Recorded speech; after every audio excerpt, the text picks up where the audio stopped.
Hello, this is Andrew, and this is the design retrospective for Team 2, the safety app. Process. For this semester, we split development up into two phases. Our MVP, minimum viable product, version 1.0 was phase 1, and version 2.0 was phase 2.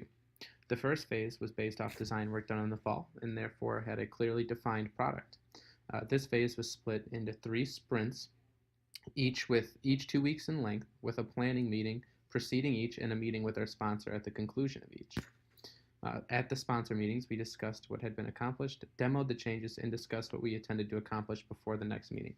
The second phase was slightly less structured. In this phase, our work was based off user feedback and requests. So in the second phase, we built out multi-user functionality so that multiple users could complete a single survey at the same time. So what worked well for our process were stand-ups, which occurred 3 times per week, which we'll talk about a little more later. And then our development strategy, sprints, user stories, sprint planning, and user story grooming, pull request template, and code reviews. And all of those will be discussed a little more in depth in the coming slides. So for design and architecture, what worked really well was implementing the app with a model view presenter architecture. For synchronous programmers, this is a common architecture to write Android apps in that scale well, are robust, and enable more testable code. The Model View Presenter also made for a great project structure that was easy to navigate as all files could be packaged by feature as shown in the screenshot on the left. The Room library also worked very well, providing an abstraction layer over SQL so that the team wouldn't have to worry about the boilerplate code involved in persisting data. Another architecture pattern that worked well was to use a fragment factory to handle instantiation of the fragments for a user to swipe through on the main page. Some changes to the original plan that didn't get as much attention was unit and UI automation testing.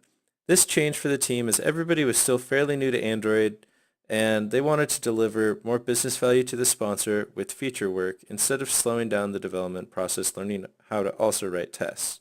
Another change to the design was to get rid of the summary page as shown in the screenshot on the left, as the most requested feature was the ability for multiple users to work on a walkthrough simultaneously, which was why the summary page was scrapped in place of multi-user functionality. If the project were to be started over, I would say the first thing to do would be to rewrite the project in Kotlin. Kotlin is the future of Android, being a first-party supported language by Google that makes Android development a lot easier to write. Another thing that would further improve the project would be to rewrite the app in a model view model architecture using Android architecture components.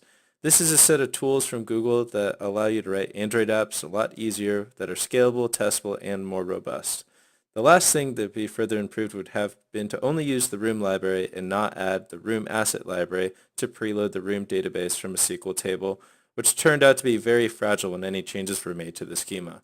Thanks to Rob, though, he found an article explaining on how to accomplish this task using only the Room library. This is Eli, and I will be talking about some of the tools we used. First is Trello, which was our Scrum board. It was great for planning and tracking our sprints, but we did improve it by adding a plugin called Scrum for Trello. This allowed story points to be easily stored and displayed, which made it easy for us to see how much work was being done.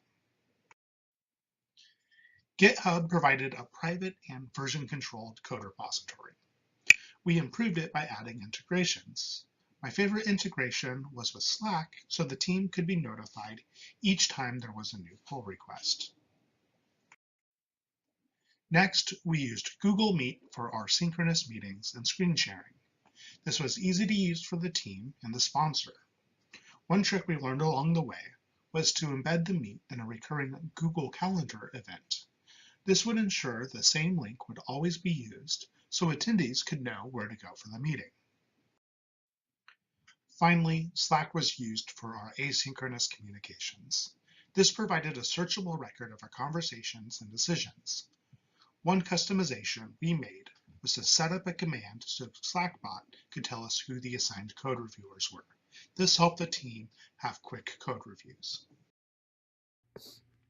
Teamwork. This team has been working together for well over a year, spanning 4 classes, SER 322, SER 415, SER 401, and SER 402. In order to maintain operational excellence, the team utilized 3 core tools. One of those tools was stand-ups. We had 3 weekly stand-ups. They occurred Monday, Wednesday, and Saturdays. Mondays, we conducted them over Hangouts, so they were a little longer, about 15 minutes before our sponsor meetings. And then Wednesdays and Saturdays, they just occurred in Slack in our stand-up channel. So we had a template for our stand-ups when they occurred in Slack, and it was used most of the time. But if we were going to improve something, it would be definitely committing to use those all the time.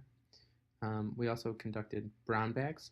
So brown bags is a type of like lecture held by a member of the team to teach the other members something. And we had 2 of those. Andrew held one for the MVP architecture, and Rob held one for AWS and the remote database. And if we were to improve something, it would be to do more brown bags. And then the third tool was pair programming. So this was not a part of our development strategy initially, and this kind of occurred organically.